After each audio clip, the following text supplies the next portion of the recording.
¿Qué tal? Yo soy Víctor Hugo Escobar y esto es Trasfondo en la emisión número 27. Así que nosotros comenzamos.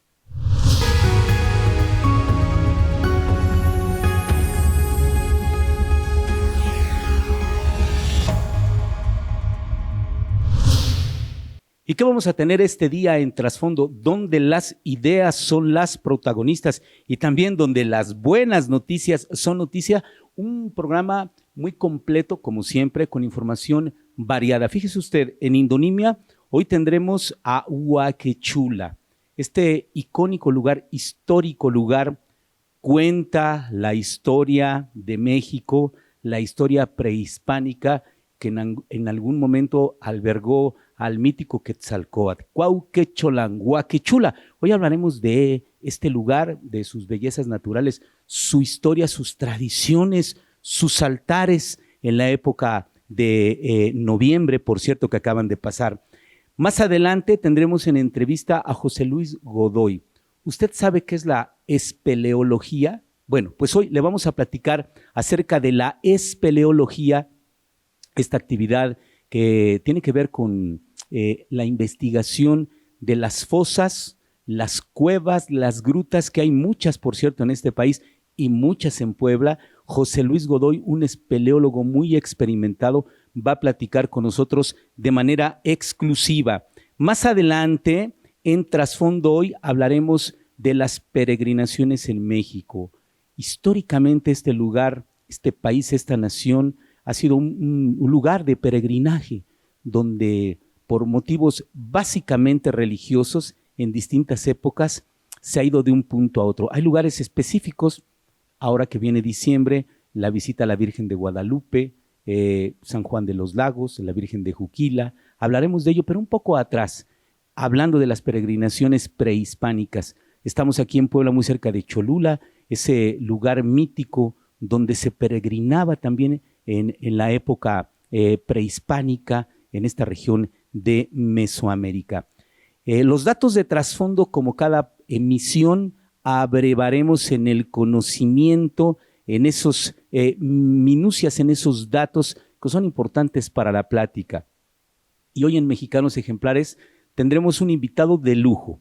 Es un gran intérprete sonero, el maestro Ramón Gutiérrez Hernández, fundador de Son de Madera, que es una agrupación muy añeja en este país, son nativos, bueno, radican ahora en Jalapa de Enríquez, la Atenas veracruzana.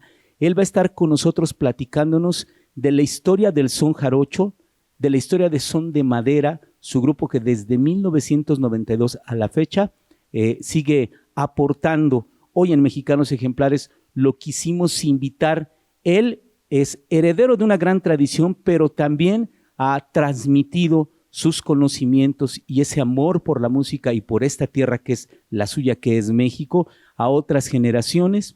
La emisión pasada de Trasfondo tuvimos a Lucía Gutiérrez, la joven intérprete de jazz de las mejores del mundo, que es mexicana, que es de Jalapa y que es descendiente, es hija del maestro Gutiérrez, que hoy estará con nosotros. Así que quédese en esta emisión, la número 27, para enterarse, para reflexionar y lo más importante, para aprender junto con nosotros.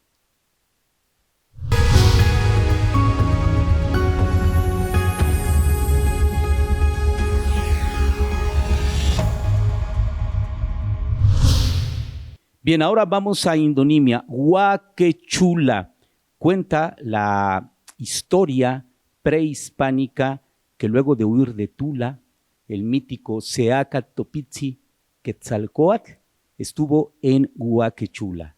Es un lugar histórico, uno de los 217 municipios, donde hoy vamos a platicar de su historia, de su riqueza cultural, de sus bellezas naturales, todas sus tradiciones, su gastronomía. Así que vamos directamente al sur de Puebla, a Huaquechula.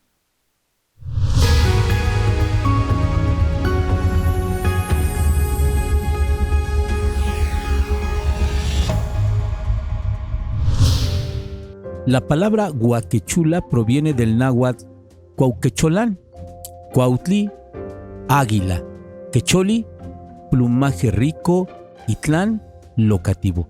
Es decir, significa junto a las hermosas y ricas plumas del águila. Los primeros asentamientos humanos en la zona de Huaquechula datan del año 1110 de nuestra era, cuando algunos grupos indígenas xicalancas y teochichimecas se establecieron al norte de la actual localización del pueblo.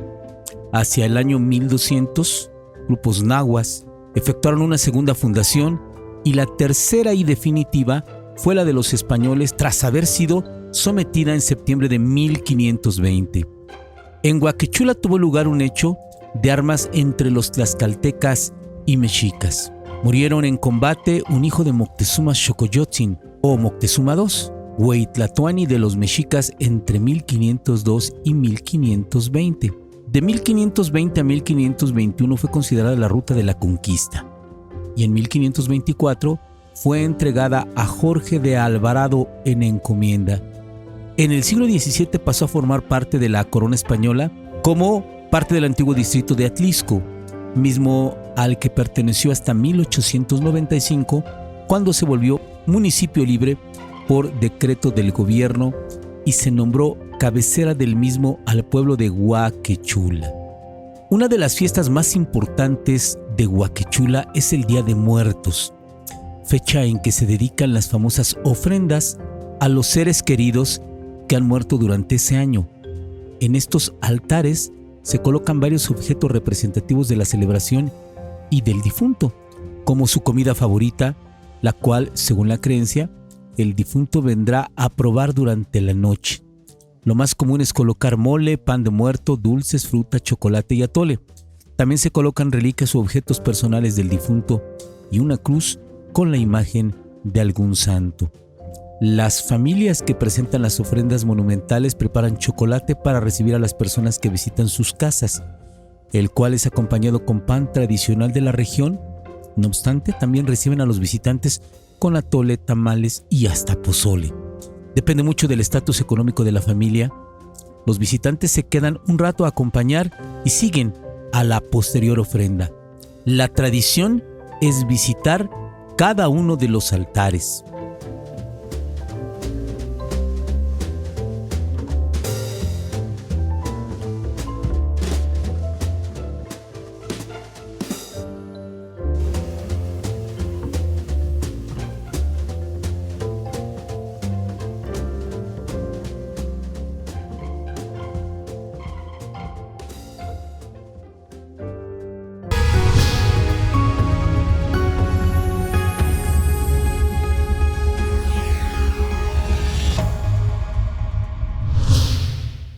Bien, y ahora vamos a una entrevista remota con José Luis Godoy, un espeleólogo, primeramente un muy querido amigo que hace investigación, lo hace por supuesto como una actividad de aportarle al conocimiento de nuestro planeta la espeleología. ¿Usted sabe qué es la espeleología? Hoy con José Luis Godoy platicaremos. Así como hay montañistas que ascienden las cumbres más altas, hay espeleólogos que arriesgan su vida incluso investigando en cavernas, en túneles naturales. Puebla es rico en esto, en el sur del estado y en el norte, por ejemplo, con las grutas Cármidas, tenemos una gran historia geológica. Así que vamos en esta entrevista remota con el espeleólogo José Luis Godoy.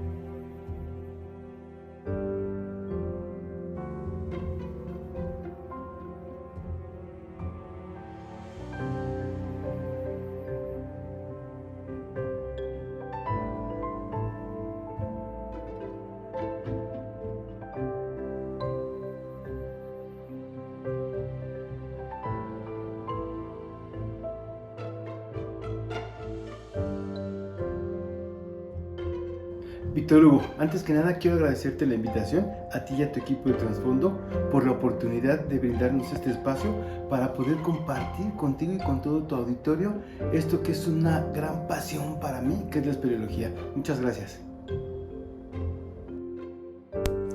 Agradecerte el tiempo para poder platicar contigo y que nos cuentes al auditorio de Trasfondo quién es José Luis Godoy y cuándo iniciaste la práctica de la espeleología. Yo soy José Luis Godoy, yo soy ingeniero químico de vocación. Esto lo he sido desde pequeño, siempre lo quise hacer, y en el crecimiento de mi formación como ingeniero químico pues he tenido varios hobbies, como lo es desde la bicicleta, el correr, el parapente, el paracaídas, la montaña, las cuevas, que es lo que hoy nos trae. Y que en esto me inicio a mediados de los 90s, cuando en la empresa en donde yo trabajaba me invitaron a formar parte de la brigada de emergencia. Ahí tomé un rol de bombero voluntario y conocí gente que fue la que me empezó a llevar a esta parte de las cuevas. Ahí conocí a mi amigo, hermano Omar Hernández, quien fue con el que empiezo yo a hacer todas estas actividades. Empezamos a hacer nuestros primeros pininos en todos estos procesos de la espeleología. ¿Qué es la espeleología y en México dónde puede realizarse esta actividad? Bueno, ¿qué es la espeleología? Vayamos por la etimología de la palabra espeleología. Esto quiere decir el estudio tratado de las cavidades naturales del subsuelo.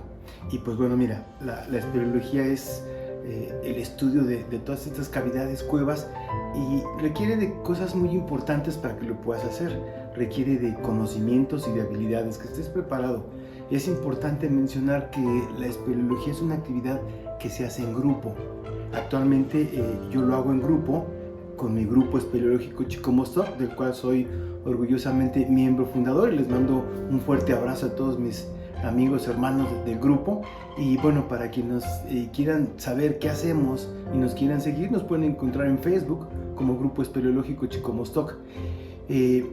La espeleología, como te comentaba, es una actividad sí de alto riesgo, por lo cual requiere que estés preparado y bueno, requiere que estudies y que tengas condición, y requiere de un enfoque total a lo que es la dedicación de esta actividad, ¿no? Para poder ir hacia las entrañas de la madre tierra. En el estado de Puebla, ¿qué lugares has explorado? Bueno, antes de platicarte qué lugares he conocido en Puebla o qué lugares conozco, quisiera platicarte que explorar significa conocer la zona, conocer a la gente, conocer los usos, las costumbres, desarrollarte con ellos, trabajar con ellos. En la experiencia que tengo con mi grupo espeleológico Chicomostoc, lo que hemos hecho por varios años es trabajar con la comunidad, hacernos amigos de ellos, y bueno, parte de las actividades que hemos tenido con ellos es colaborar en mover las semillas, la cosecha, trabajar en actividades religiosas con ellos, como son actividades de Semana Santa y de Día de Muertos. Entonces, a través de todo este contacto es que conocemos la zona, conocemos las costumbres y nos relacionamos con la gente. Después, ¿qué es lo que tenemos que hacer para continuar con este proceso de exploración? Pues es movernos hacia los lugares, revisar las características del sitio, el entorno, las cosas a las que nos podemos enfrentar, y entonces nos empezamos a preparar. Hacemos varios grupos. Tenemos el grupo que es el de avanzada, que son las personas, siempre vamos en grupo, que son las personas que van primero a conocer la cueva, la entrada, ver qué tipo de formaciones, entender si es que existen algunos riesgos. Después hay otro equipo que es el que continúa con este proceso de avanzada y lleva más equipo hacia el subsuelo. Y después hay otro equipo también en superficie, que es el responsable por preparar alimentos, por tener equipo para continuar con estos procesos de exploración, y es en esa medida en la que nosotros nos vamos moviendo. También muy importante mencionar que todo esto lo hacemos siempre notificando autoridades y a otros compañeros que no están en el sitio en caso de que tuviésemos algún percance. Y bueno, y de Puebla, ¿qué lugares conocemos? Mira, nosotros tenemos en Puebla 15 años o más explorando la parte sur de la Sierra Negra, pero también conocemos Cuetzalan, también conocemos Valvanera, y así hay una gran cantidad de cuevas dentro del estado de Puebla. Y sí quiero decir que Puebla es un estado muy rico en cuevas, te ofrece grandes opciones y muchas aventuras para que puedas tú participar y hacer una infinita cantidad de cosas dentro de lo que es la espeleología. Cuéntanos, en esta área de exploración, ¿cuál es el mayor riesgo y también cuál es el estado físico de los lugares que conoces? Es decir, ¿la mano humana no se ha hecho presente aún? Pues mira, Víctor, los riesgos de la espeleología son muchos, son múltiples.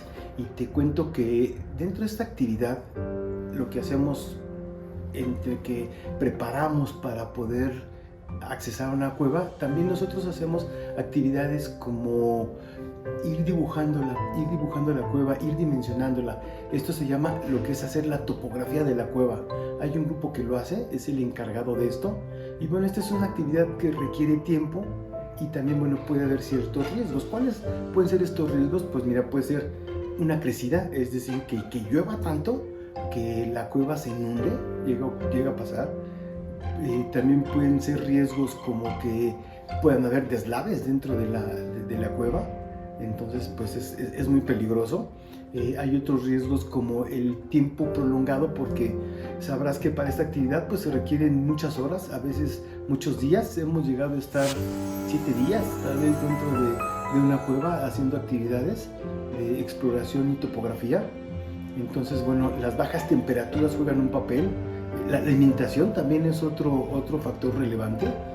Debemos de llevar todo lo necesario para poder sobrevivir y poder ir avanzando, estar en condiciones, porque lo dijimos al inicio, es una actividad de alto riesgo, se hace en compañía, se hace en grupo, y bueno, debemos procurar todas las características y condiciones que nos permitan la permanencia segura y placentera dentro de estas cavidades. Otro tipo de riesgos que no lo hemos comentado, pues bueno, son los exteriores. ¿Estos cuáles son? Pues cuando tú te vas aproximando a las cuevas, tal vez algo de violencia, pandilleros, tal vez situaciones mismas de la naturaleza, como que a veces tienes que ir abriendo camino para poder llegar a la cueva, que resulta cansado, resulta peligroso, porque tú sabes, la flora y la fauna en la sierra a veces puede ser un poco complicada, ¿no? Nos puede generar algún daño. Y pues bueno, básicamente son las cosas a las que nos enfrentamos en estos procesos de exploración. Para finalizar, ¿qué más nos quisieras compartir que no te hayamos preguntado? Y bueno, para cerrar esta charla, quisiera platicarte que adicional a la pasión que implica el poderte mover a un lugar en donde vas a tener que subir el cerrito, vas a tener que hacer muchas actividades, caminar, vivir las noches estrelladas, sentir el viento, escuchar los sonidos de la sierra, pues bueno, hay otra parte que es muy fundamental, muy importante, que a mí y a mis amigos en lo personal nos dejan muy satisfechos, que es la parte espiritual. El estar dentro de las cuevas, el accesar a las entrañas de la madre tierra, es una experiencia verdaderamente maravillosa. Es algo que solo estando ahí lo puedes entender, porque lo vives. No quiero decir con esto que se aparecen cosas extrañas o que ves objetos que se mueven solitos. No, es la emoción, la energía que la madre tierra te transmite, te comparte, que te irradia, que te deja verdaderamente renovado. Y pues bueno, aprovecho para invitarte a ti y a todo tu auditorio para que en nuestra próxima exploración pues nos acompañen a vivir esta experiencia verdaderamente transformadora, que es vivir las cuevas. Muchas gracias, Víctor.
Estamos de regreso en casa para darte a conocer toda la información, es decir, las noticias minuto a minuto, los hechos más relevantes.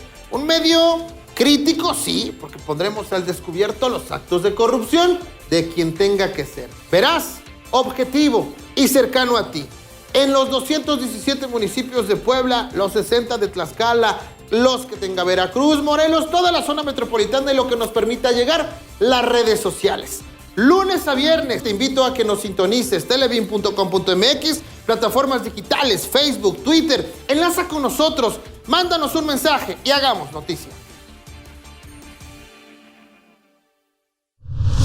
En Hospital La Paz nos seguimos renovando para ofrecer la mejor atención y cuidar de su salud. Contamos con personal capacitado, médicos profesionales y nuestras áreas especializadas en diferentes ramas de la salud. Hospital La Paz, más de 50 años de servicio nos respaldan. Reforma Sur 92, Colonia La Paz, 222-248-2710.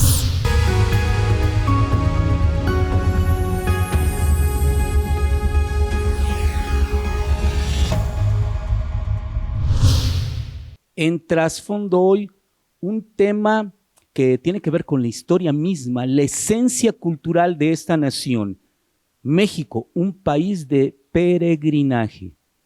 Cholula, que está muy cerca de Puebla, que es donde generamos este espacio para todo el mundo, es un lugar de peregrinaje, lo fue en tiempos prehispánicos. Pero luego después, este país, esta nación, tiene los centros de peregrinaje cristianos católicos más grandes del mundo, por ejemplo, la Virgen de Guadalupe en la Villa, San Juan de los Lagos en el occidente de México, y ahora muy reciente y muy devotos también, los peregrinos que van hacia la costa, hacia la región de Oaxaca, con la Virgen de Juquila. Podríamos hablar de más, San Miguel del Milagro y tantos lugares en la región de Ciudad Cerdán, Padre Jesús de las Tres Caídas, muchos lugares que existen en este país. En trasfondo hoy, México, un país de peregrinos. Vamos a ver la información.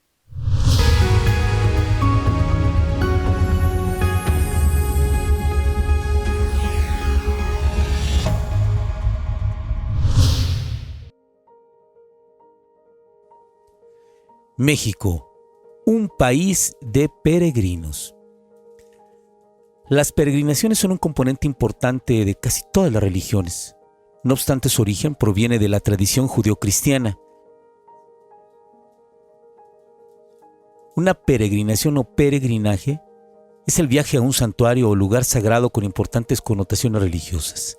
Es también un viaje efectuado por un creyente o grupo de creyentes hacia un lugar de devoción o un lugar considerado como sagrado según la religión de cada uno. El término peregrinación proviene del latín peregrinatio, que significa viaje al extranjero o estancia en el extranjero. Es famosamente mundial la peregrinación o Hajj de los fieles musulmanes a la Meca, la de los fieles católicos a Santiago de Compostela o la peregrinación de los judíos ortodoxos al Templo de Jerusalén durante las 3 festividades del Peshav, Yafud y Sukkot, conocidas con el nombre de Shalos y Regalim. La peregrinación se puede realizar por mera profesión de fe o como método para expiar algún pecado, según la religión practicada, e incluso como agradecimiento por peticiones concedidas a la figura religiosa pertinente. También es peregrinación visitar una capilla o un lugar que custodie reliquias sagradas. En la época prehispánica en México, las fuentes del siglo XVI, principalmente de Fray Bernardino de Sahagún, proporcionan información acerca de estos actos de procesiones y peregrinaciones que se efectuaban en la Cuenca de México a partir de Tenochtitlan.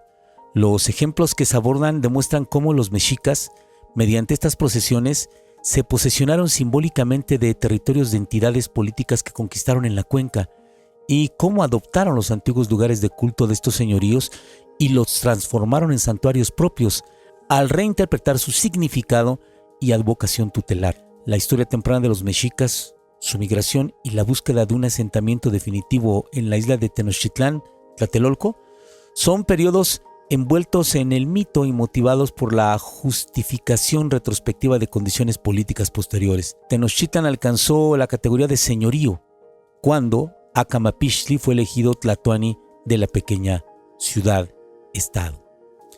Luego de la conquista española, la tradición cristiana empezó a manifestar este rasgo característico de peregrinaje. Estas son las grandes peregrinaciones de México. La peregrinación a la Basílica de Guadalupe, quizá el templo católico más conocido de nuestro país, cada año es visitado por alrededor de 20 millones de fieles que asisten a venerar a la Virgen de Guadalupe, deidad que tiene su santuario en el Cerro del Tepeyac, donde en la antigüedad existía un centro que se adoraba a Tonantzin. Cada 12 de diciembre y con motivo del Día de la Virgen de Guadalupe, millones de personas llegan de diversas partes de México y el mundo, buscando otorgarle una ofrenda a la Morenita del Tepeyac, convirtiendo a la Basílica de Guadalupe en el segundo centro religioso más visitado del mundo, solo por detrás de la Basílica de San Pedro, ubicada en el Vaticano. Las peregrinaciones a San Juan de los Lagos es el segundo santuario más visitado de México y se ubica en la zona de los Altos de Jalisco y está dedicado a venerar a la Señora de San Juan de los Lagos, otra representación de la Virgen María y que es considerada milagrosa desde la época de la colonia. A diferencia de la Virgen de Guadalupe, este templo es visitado en 3 fechas distintas: el 5 de febrero, el 15 de agosto y el 8 de diciembre. La peregrinación al santuario de Chalma, ubicado en el Estado de México. Este santuario es uno de los más famosos del país, justamente por la gran cantidad de peregrinos que arriban al templo cada año, al igual que sucede con la basílica. Fue erigido por los españoles para que en lugar de adorar al dios Ostotl, se venerara a una figura de Jesucristo. Cada 6 de enero, miércoles de ceniza y 1 de julio, el lugar se abarrota de creyentes buscando hacer ofrendas, reverencias y agradecimientos al Señor de Chalma. La peregrinación al templo del Santo Niño de Atocha. La devoción que existe por parte de millones de fieles al Santo Niño de Atocha proviene de una creencia que reza que alguna vez un grupo de mineros quedó atrapado debajo de la tierra y fue rescatado. Desde entonces se le considera una figura milagrosa, por lo que cientos de personas acuden a venerarle y a agradecerle por los favores y milagros el 25 de diciembre a su santuario ubicado en Fresnillo, Zacatecas. La peregrinación del Cristo de la Montaña, el único lugar donde no existe un templo, pero sí una figura a la cual venerar. Está en el Cerro del Cubilete de Guanajuato. Esta figura de más de 20 metros de alto es la más grande jamás construida con bronce y desde 1940 es el destino de millones de peregrinos que abarrotan las faldas del cerro con camiones para después subir a pie y convertirlo en el tercer santuario religioso más importante de México.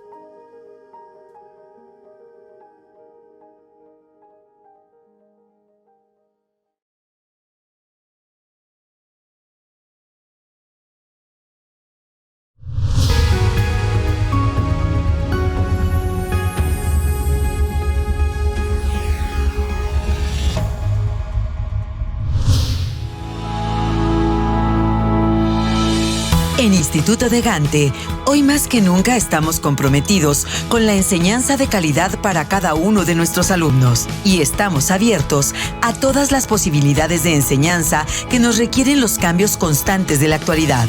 Somos una institución educativa con mentalidad positiva, eficiente, innovadora y de propuesta. Contamos con un equipo de profesores capacitados en cada una de las áreas de kinder, primaria y secundaria que logran transmitir el conocimiento y los valores, herramientas que son indispensables en la vida de los estudiantes. Nuestro instituto es socialmente responsable y es por ello que en estos tiempos cumplimos una a una las medidas de salud para cuidar de nuestros colaboradores, nuestro alumnado y por ende las familias de cada uno de ellos. Instituto de Gante, Avenida Reforma Sur 5507, teléfono 222-230-1003 y 222-688-5580. Instituto de Gante, más de 40 años formando a los profesionistas del futuro. El recreo. Chama Kiwi. Los domingos ahora son más divertidos en Televín, con el recreo del manager a las 10 de la mañana. Hola, hola, hola, Chama Kiwi, soy el manager. En compañía de Angie Cruz Agarrita y Ana Torres la Consentida, con baile, cuentos, risas, juegos, carcajadas y mucha diversión. Que no te ponga falta, nos vemos en el recreo, ¡sí! El recreo.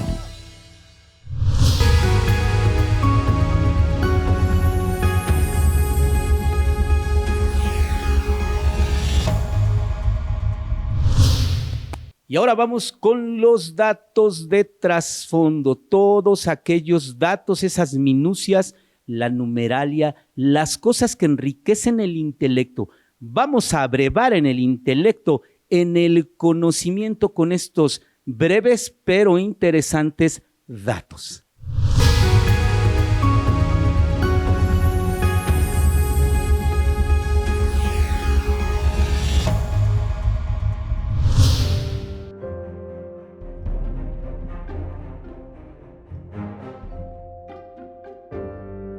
Los datos de trasfondo. El corazón del camarón está en su cabeza. El director de cine Alfred Hitchcock no tenía ombligo, le fue eliminado al suturar después de una cirugía. El nombre real del músico Bob Dylan es Robert Zimmerman. El nombre real del cantante mexicano José José era José Rómulo Sosa Ortiz. El creador del emblema del grupo de rock The Rolling Stones, La Boca con la Lengua, apareció por primera vez en el álbum Sticky Fingers y fue creado por John Pasche.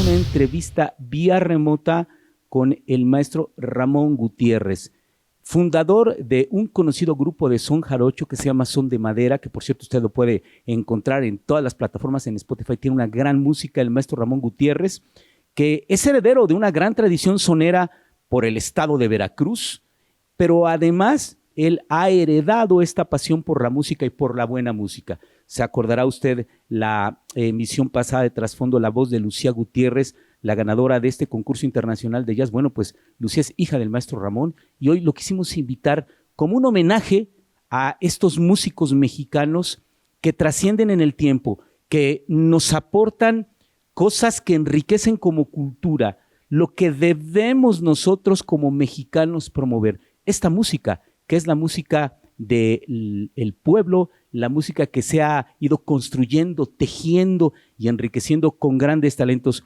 como el maestro Ramón Gutiérrez. Así que vamos entonces a la Atenas veracruzana, Jalapa de Enríquez con el maestro Ramón Gutiérrez y Son de Madera.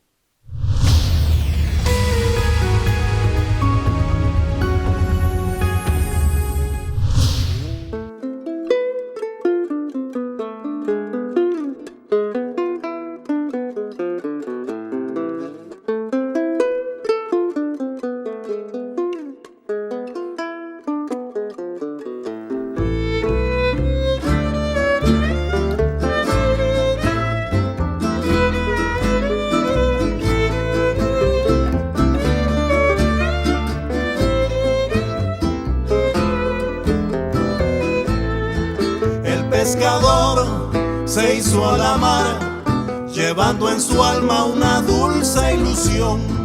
El pescador se hizo a la mar, llevando en su alma una dulce ilusión.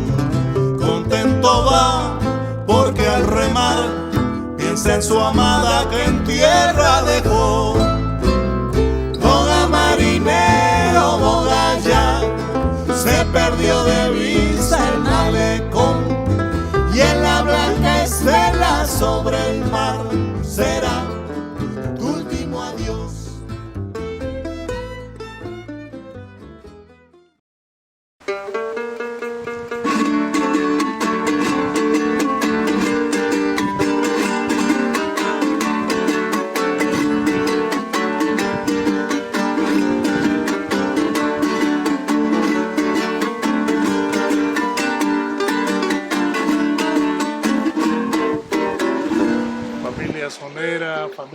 cultura musical de esta región. Nos vamos a presentar con mucho gusto, Son de Madera, aquí Pablo Emiliano, Ramón Gutiérrez, Conchita Patraca, José Tereso Vega, la voz de Sotavento, y en el bajo Oscar Terán Carbonero. Agradecerle el tiempo para esta entrevista y preguntarle, maestro, ¿quién es Ramón Gutiérrez? ¿Dónde nació y cómo inició en el son jarocho? Hola, ¿qué tal? ¿Cómo están? Soy Ramón Gutiérrez, nací en Carlos Acarrillo, municipio de Cosamaloapan, la región del Papaloapan. Me crié en Tres Zapotes, Veracruz, municipio de Santiago Tuxtla. Actualmente vivo en Jalapa. México tiene muchas maneras de decir las cosas con la música. Son de Madera, ¿cómo surge? Bueno, Son de Madera nació en Jalapa en el año del 92 y bueno, empezamos con un movimiento de música tradicional que eran los encuentros de jaraneros y un movimiento también de la música fandanguera. Nosotros iniciamos muy jóvenes tocando en la fiesta popular, se llamaba Fandango. Y bueno, eso nos atraía, formamos el primer grupo con una formación originalmente de amigos, y después, bueno, fue más formal, cada vez más formal. Y Antonio García de León tenía un nombre para un proyecto que se llamaba Son de Madera y nosotros le pedimos el nombre. Y bueno, ahí iniciamos con ese nombre y tenemos 32 años activos en la música tradicional de Veracruz, el son jarocho, pero también en la parte creativa de la danza, la poesía, la recreación del propio género desde hace 32 años.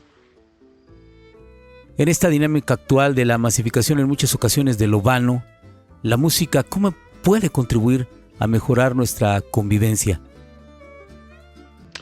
Bueno, las músicas tradicionales de todo el mundo, de todas las regiones, bueno, tienen un conocimiento, ¿no? Se transmiten de una generación a otra, van narrando parte de un proceso en la vida diaria, en el amor, en el desamor, en la desesperanza, pero también en la parte espiritual, ¿no? La música tiene un sentido espiritual muy importante, desde Bach hasta la música de los Panchos, ¿no? Por decir algo, ¿no? La música tradicional nuestra pues habla en una forma poética, no sé, puedo decir algunos versos, ¿no?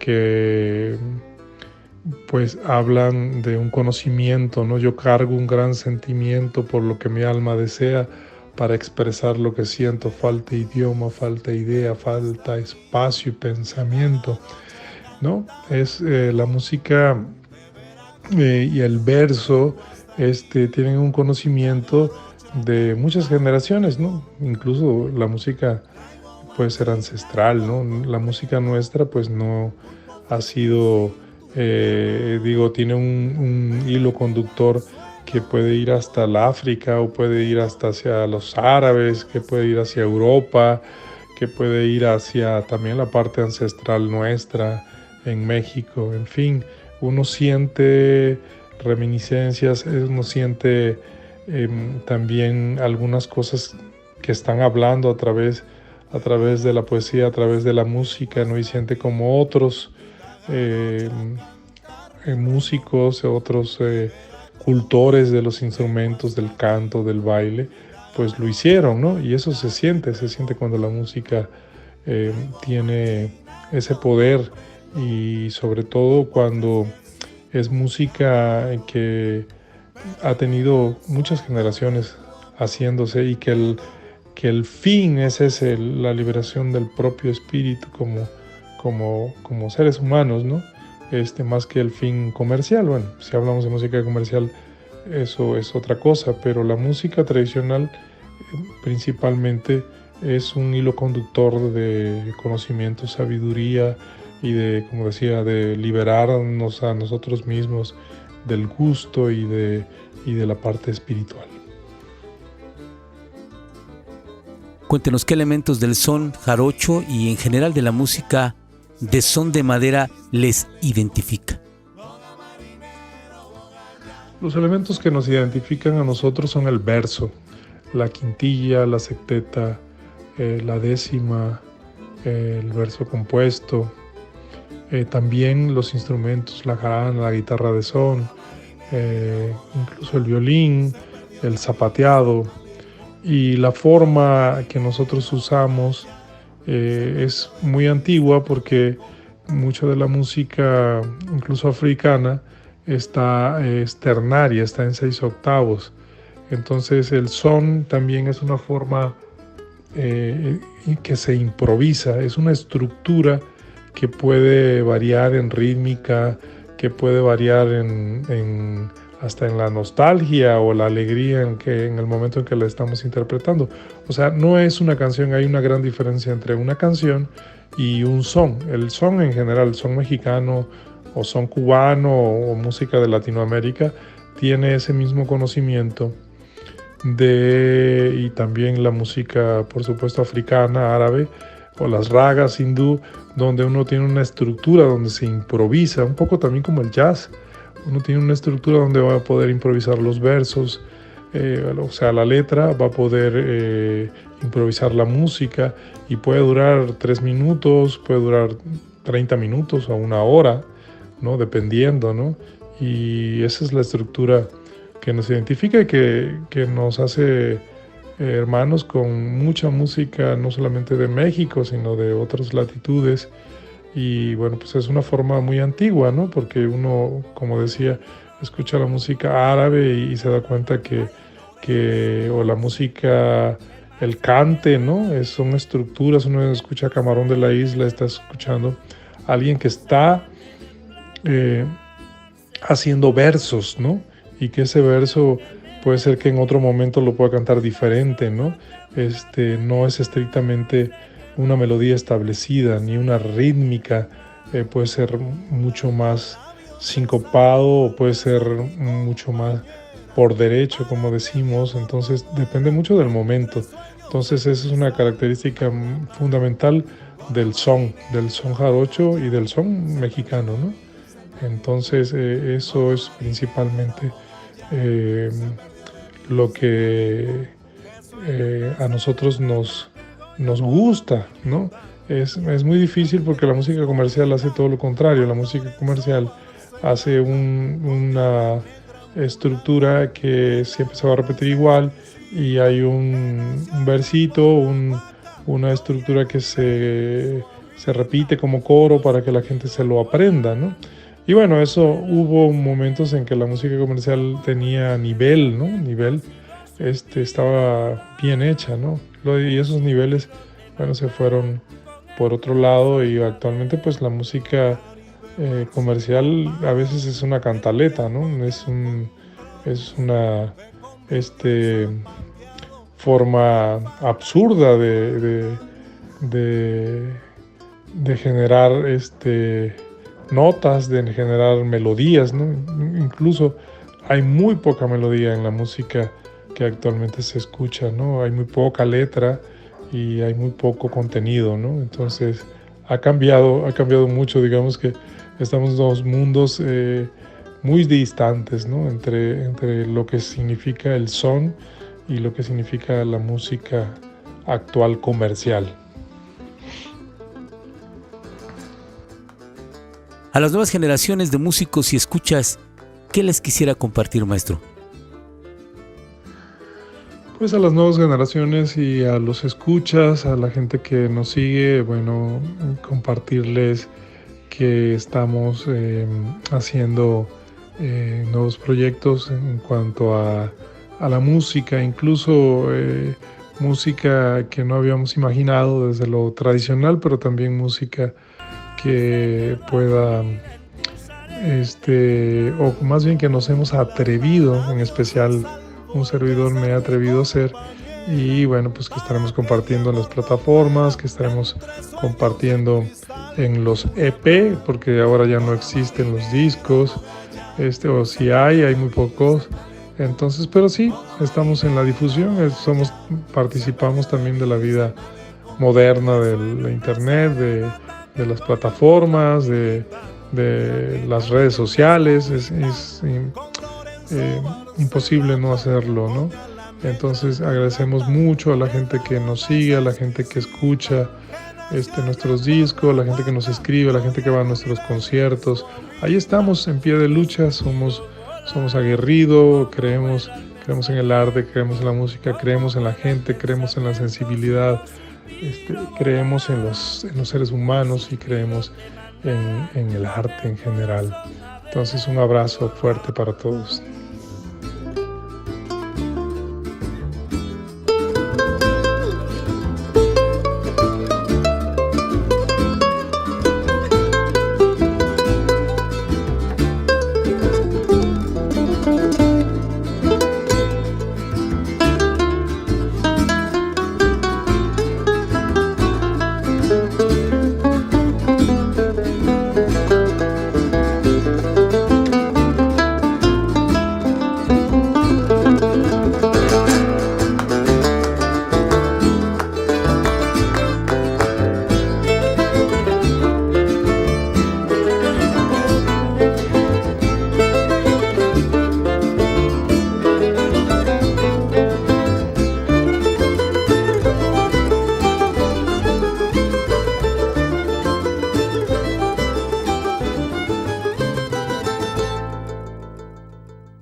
Bueno, pues esto ha sido todo en esta emisión. Recuerde, Trasfondo, el espacio donde generamos contenidos aquí en Televín para un público ávido de conocimiento, para un público que quiere saber más, que quiere prepararse mejor. Lo esperamos la próxima semana, por supuesto aquí. Síganos en todas nuestras redes sociales que van a aparecer en este momento, van a empezar así, lento, despacio, para que usted se suscriba a todas. En el caso de YouTube, pueda darle a la campanita para las notificaciones y va a encontrar a lo largo de la semana información todos los días en el noticiero, va a encontrar música todo el tiempo porque este es un canal que ama la música, información también para los pequeñitos, entretenimiento y por supuesto que nos siga todos los martes aquí en Trasfondo donde las ideas son las protagonistas y como dice mi amiga Leti Becerril, donde las buenas noticias son noticias. Yo soy Víctor Hugo Escobar y nos vemos la próxima emisión. Adiós.